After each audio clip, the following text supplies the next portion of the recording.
back and forth, more from Teofimo's side. You approached your father.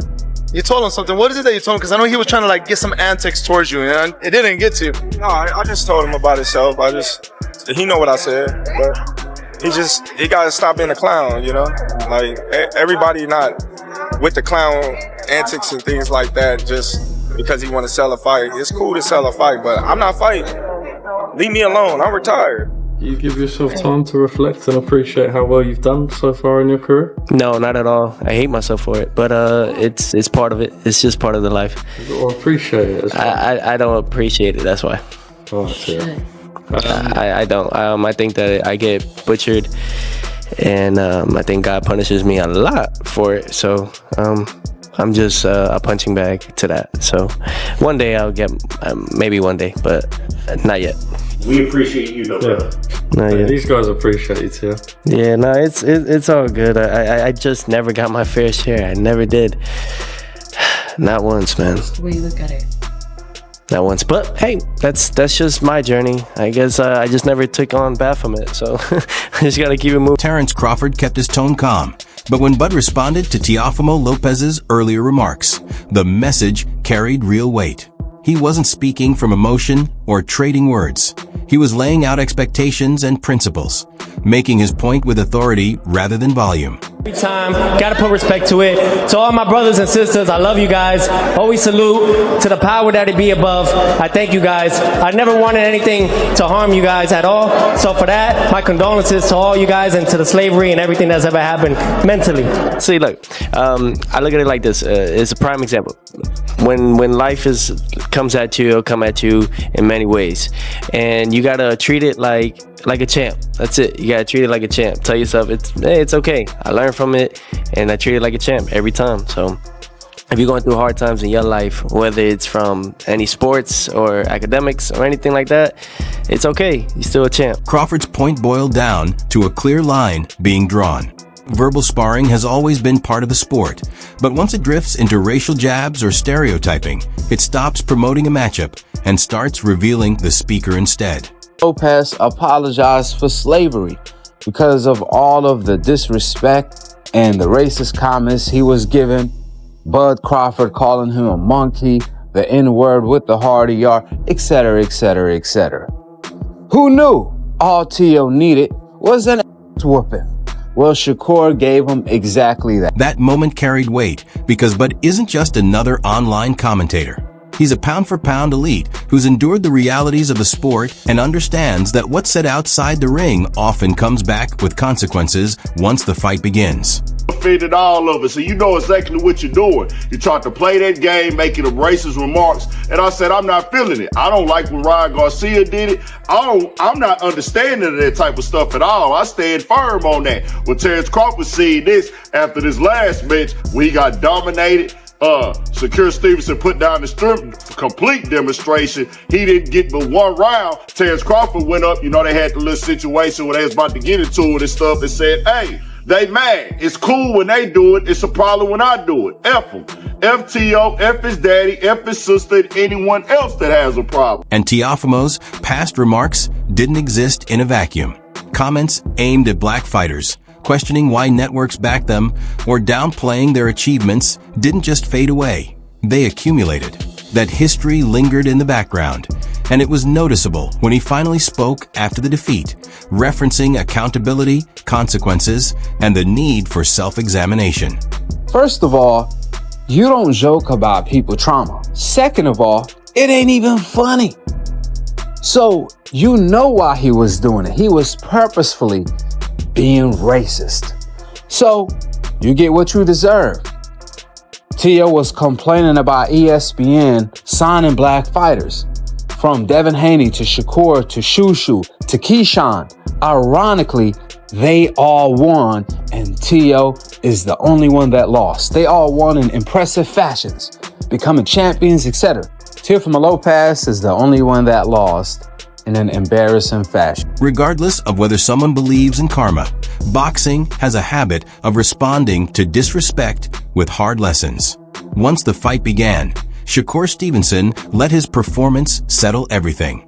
From the first round, he didn't simply beat Teofimo with technique. He beat him mentally. using feints as setups and converting every aggressive surge into an opening for punishment. But nah, it was a hell of a night. T.O., he came and tried to do his best, but his best wasn't enough. Yeah, I think that's fair. I thought T.O., he came, he brought it, but you were just that much better. I was so impressed by the range control, the balance, the discipline in there. How did you feel in there? I knew since the second round it was over. I went back to my corner, I told him, I said, I'm stronger than he is. And when I seen that, it just gave me more confidence, and it was my night. Yeah, I mean, I thought you filled out really well, 140. You looked really strong in there, big. Is this your best weight class? I don't know. I don't even know if I'm gonna be at 140. I have no clue. I'm gonna go back to the drawing board and sit down and scan myself. I'm gonna watch the fight, see how I like it, and we'll see from. Lopez appeared unsettled and irritated, as if he was constantly reacting to problems that had already been figured out. The gap wasn't about power or durability. It came down to timing, awareness, and readiness. Stevenson reduced a former title holder to something routine through calm control and sharp decision-making, never relying on showmanship. That quiet efficiency was what made the performance so commanding. Saw how hard you trained in there. It showed in the ring, the discipline, the shape you were in. You had great cardio. Looked like you could have gone, 18 rounds. I could have. That was easy. I actually was picking it up as it go, but T.O., he fought to not get stopped, so respect to him. Wait, so respect for fighting to not get stopped? I mean, he could have got stopped in there. It was almost over at a couple of times. Isn't that more respect, maybe, if you... I mean, he's a tough fighter. Yeah. He got power, too. Speed, too. So that cut you opened up, that was what, precision?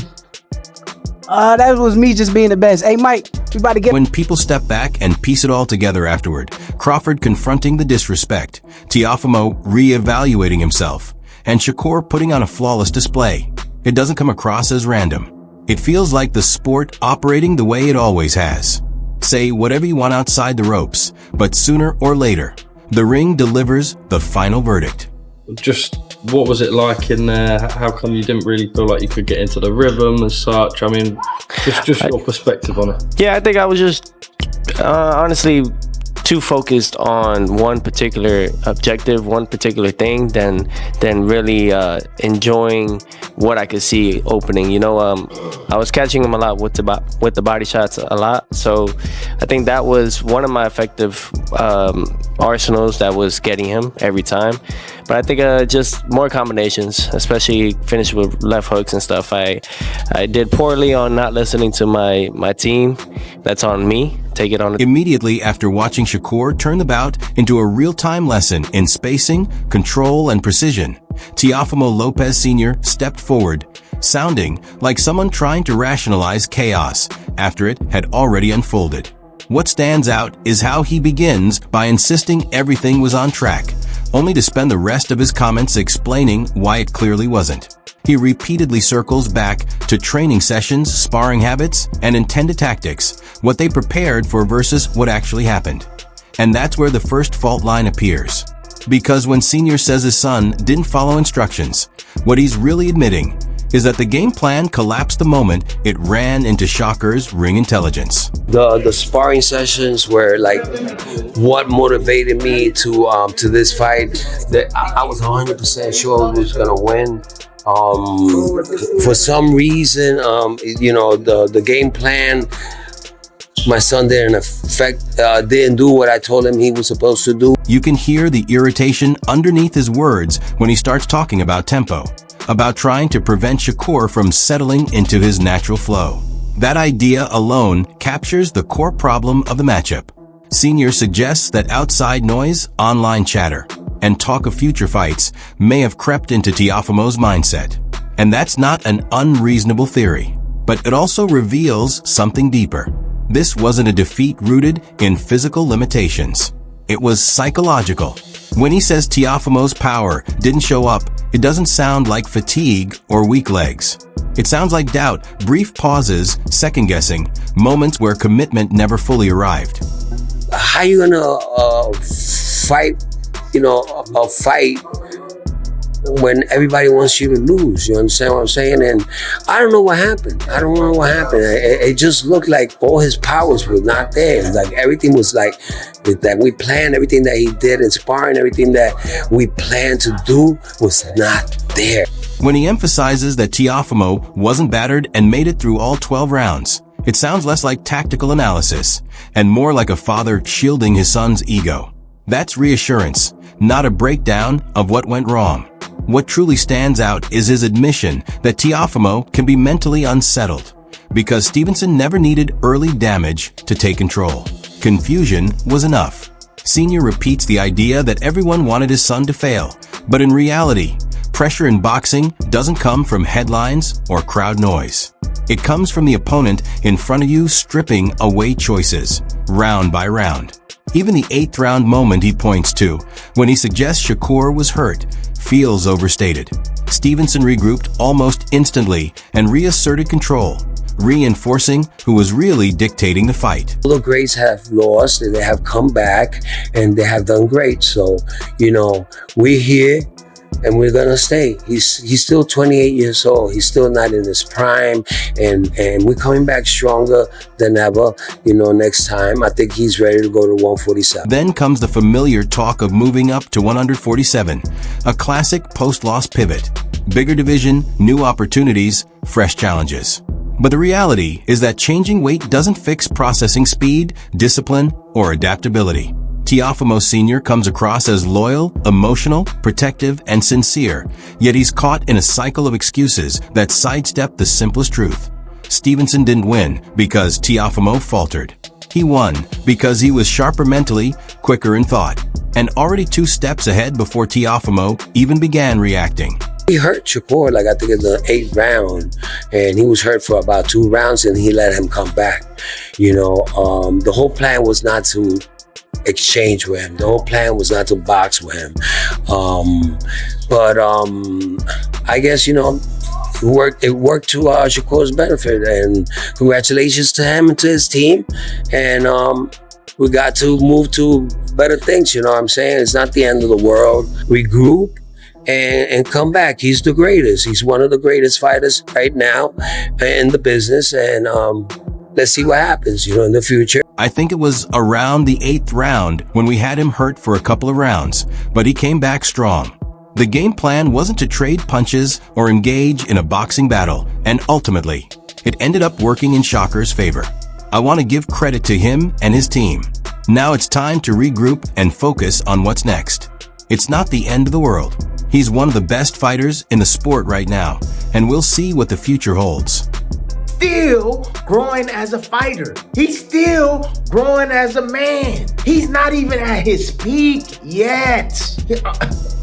Let me say that again. He's not at his peak yet. The minute Shakur gets confident enough, because you heard it after when he was just like, I could have stopped him, but he started fighting back. The minute he gets confident enough, man, I'm telling y'all, he gonna stop a lot of fighters. Right after Teofimo Lopez Sr. wrapped up his breakdown of the loss, as if it were just a glitch in the system, Tim Bradley stepped in and essentially said, "Hold on, you're missing the real scary part."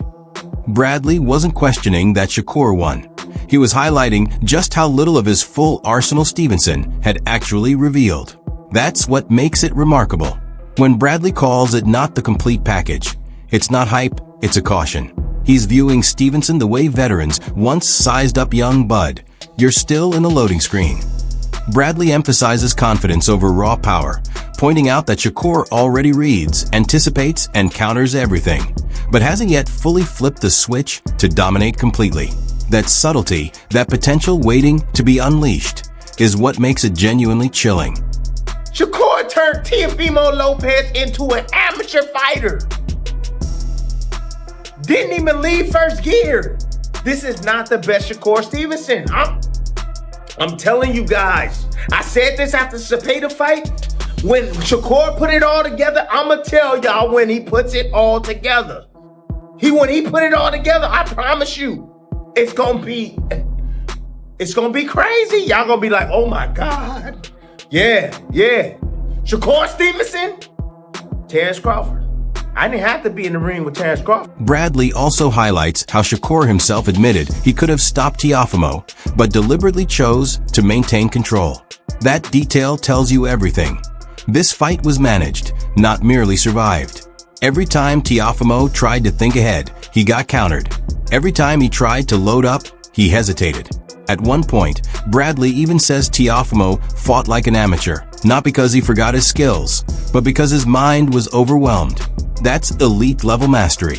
Then comes the comparison that really hits. Terence Crawford. Not his power, not his aggression, but that moment when Bud gets tired of solving you and decides to end the test early. That's the path Bradley sees for Shakur, not immediately, but soon. And that's the key contrast with Teofimo Sr.'s breakdown. Sr. is analyzing what went wrong, talking about tactics and rhythm. Bradley is speaking about inevitability. One is dissecting the past. The other is predicting the future. If Bradley's assessment is correct, the Shakur we just witnessed wasn't his peak. It was only a preview. And that's a chilling thought for anyone in the division. Yeah, masterpiece, man. He looked so smooth, calm, and relaxed, man. That was beautiful. That was the one boxing lesson that you future guys, young guys and amateurs just turning pro, watch that, man. That was beautiful. When you were watching it, did you feel right away Shakur's gonna run away with this? Well, I kind of figured that when they said they was gonna fight each other, so I knew Shakur was gonna dominate him, but they must hype the fight up. Ryan McIntyre steps in and shifts the perspective entirely because he's not focused on excuses. He's talking about levels. When he calls Shakur's performance a masterpiece, it doesn't read like typical post-fight hype. It comes across as a coach recognizing flawless execution. I love how he immediately frames it for the next generation. Essentially saying, if you're a young fighter trying to master boxing, rewind this fight and study it. When McIntyre mentions that he expected Shakur to dominate the moment the matchup was announced, it's not a slight toward Teofimo. It's respect for how styles play out at the highest level. Then he breaks down the corner perspective. Whatever Teofimo attempted simply wasn't going to work. That's brutal honesty, not a critique of mistakes, but an acknowledgement that there was no opening to exploit. When McIntyre reiterates that Shakur possesses an exceptional boxing mind, it connects perfectly to what Bradley highlighted earlier. This fight wasn't decided by speed or raw power. It was dictated by who could think faster and make the right choices first. Then just the way he dominates this fighter. There's never been a fight that Terence had that's been suspect or they wanted to run it back or something like that. There's not one fighter. Most of the fighters that he fought, he ended their career. Or they never was the same fighter after he fought them. Just look at it. Look at it, man. The last three guys, man, look what he did to them. The last 4 or 5 guys. Jesus Christ. Womack even cracks that the smartest way to beat Shakur might just be to avoid him altogether. And honestly, that might be the most accurate scouting insight anyone's offered so far. What makes this segment stand out, though, is how naturally Womack shifts to Terence Crawford. When he says Bud has nothing left to prove, it doesn't feel sentimental. It feels earned. 3 undisputed runs, domination across multiple divisions, and leaving before time diminishes value. That's mastering boxing, not just defeating opponents. The way Womack describes working with Crawford like it's a classroom resonates here, because you can see the lineage. The same environment that shaped Bud's ring intelligence is clearly influencing Shakur's development. While Teofimo Sr. is still focused on regrouping and moving up in weight, Womack is already talking about eras, Shakur at 135, 140, maybe beyond. Bud finishing his journey, different chapters, same system. And if you listen closely, the takeaway is clear. This wasn't a fluke. This was a masterclass in education. I had to do was watch my eyes and hear the same thing that I said about Crawford, the way Crawford said about Shakur, and how confident he is in Shakur because he's been in the ring with Shakur and he knows what Shakur can do. That's all I. Now it's your turn. Hit the comments and let us know what you think. Really break it down. Was this fight decided by skill, mental toughness, karma, or a mix of everything happening at once? And don't forget to like, share, and subscribe to Boxing Headquarters for more. We'll see you in the next one.